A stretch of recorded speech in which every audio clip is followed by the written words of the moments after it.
Be honest, Shaka, when Liverpool are 2-0 up, are you thinking, how many is this going to be for them? Yeah, it is. Listen, Liverpool or Shrewsbury, despite the changes, and once you get that, well, what you thought was a commanding lead at 2-0 just after the half-time break, you think Liverpool's kids and substitutes are going to see this through, but there was a little bit of a twist in this deal. A sub, a guy called Jason Cummings, a Scottish lad from Edinburgh, who's not shy. Before we did this, I showed you a video of him wrestling in his underpants. He came on and he took the penalty, 2-1. The fans behind the goal went nuts. But then he scored again to make it 2-2. He grabs the headlines, and what a result, and a replay now for them. Listen, it's fantastic for Shrewsbury. Everything about it. The comeback, we mentioned what we thought was an unassailable lead at 2-0 just after the break.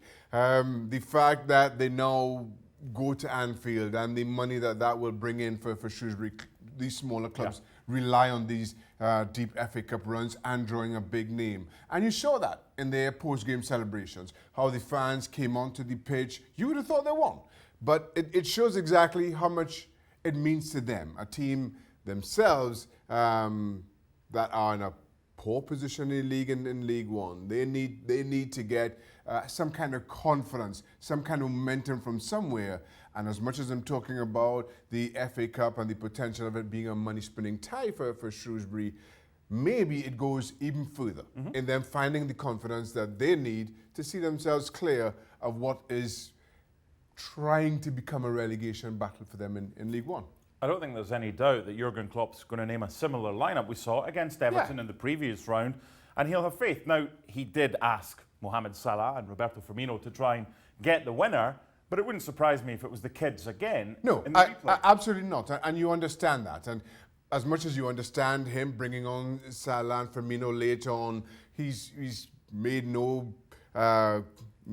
he's not trying to disguise the fact that he thinks that they play far too many games. But when you look at the starting lineup, only 3 of the starting 11 were even on the bench for the Wolves game. And that didn't include Dejan Lovren, who wasn't even on the bench for the game against Wolves. So you know that he's going to make changes. You know that he's going to use his full squad and give them experience. And what we saw in the first 55 minutes to an hour, I thought he would be encouraged by. I thought their football was good. The opening goal was a thing of beauty. If we had there were other names on the backs of those shirts, I think we'd be talking about that a whole lot more. Then you get gifted the second just after the break. And I thought that would have been the wind out of Shrewsbury's sails. But their response was a good one. They take a lot from it. Maybe Liverpool can get something from it in terms of, again, giving these kids and fringe players another opportunity to showcase their own talents. And finally, regardless of what team Liverpool put out, if you're a Shrewsbury fan, every day it's going to be like the countdown to Christmas ahead of a replay at Anfield. You're looking forward to it, and for all the reasons that I just mentioned, and again, and you saw that in how they played, how they finished, and just as much how they reacted on the final whistle. Finally, Jason Cummings is now known as the substitute that scored 2 against Liverpool, and not just as the semi-naked wrestler when he was at Hibs. Thanks so much for watching ESPN on YouTube. And for more sports highlights and analysis, be sure to download the ESPN app. And for premium content and live streaming, subscribe to ESPN Plus.